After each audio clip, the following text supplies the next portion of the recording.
Sheltowee Artisans annual art fair is actually returning to Somerset. And joining us now is artist Brigit Truex to give us more details. Thank you so very much for joining us here this morning. Oh, thank you. Thank you for having this.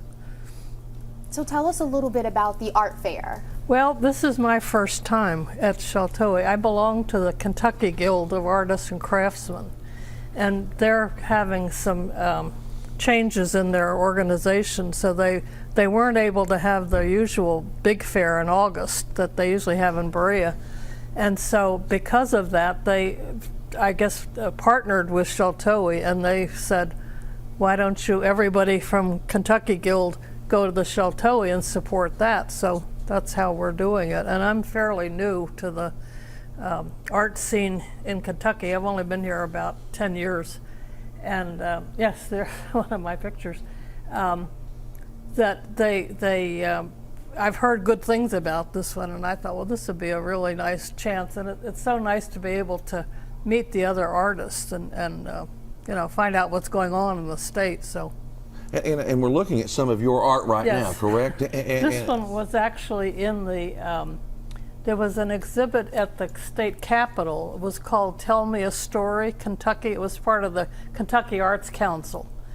And I wanted to talk, I'm part Native American, so I wanted to talk about the history. I did what's basically called a triptych, a 3-panel picture, fairly long. It was 36 inches long canvas. And I wanted to illustrate the history of Kentucky, but I wanted to show that because there are Native people from the very beginning that have, and how it started in the Native people, and then the European settlers, and then the contemporary picture. So that's what that one was. And these are, I don't know how long you'll be showing this, but these are more traditional pictures. So I can talk more in detail about that. Oh, please do. Yes, yeah. Well, there's the first one. That's the people that were the original settlers of Kentucky, the indigenous people from Kentucky.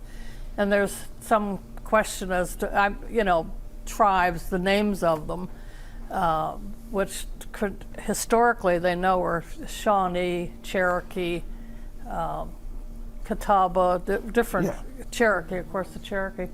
But as I say, I wanted to illustrate that because when I first moved here, I was told that there were, and I'm sure you've heard this before, that there were no Indians here, which I always thought was a rather odd statement. It didn't make sense. It was totally illogical. And I thought, well, because I didn't know enough about the history, I couldn't argue that statement. But I thought, that doesn't make sense, because I thought if you are a Cherokee and you're living even on the other side of the Appalachian, and this is beautiful fertile land, there's good for crops, there's good for hunting, fishing, you know, fowl. You're going to come over here and hunt and then go back over the mountains? Right. It doesn't make sense. So your art embraces some of that, and people can come and see more of it, as you see here for the Center for Rural Development. It's free to get in, and going on November 19th, and the full weekend, yeah. The full weekend, days. all the way through the weekend, November 19th, November 20th. Yeah. We appreciate you so much for being here, and folks can come see your stuff and many more artists. Thank you for being here. Oh, thank you. Thank you.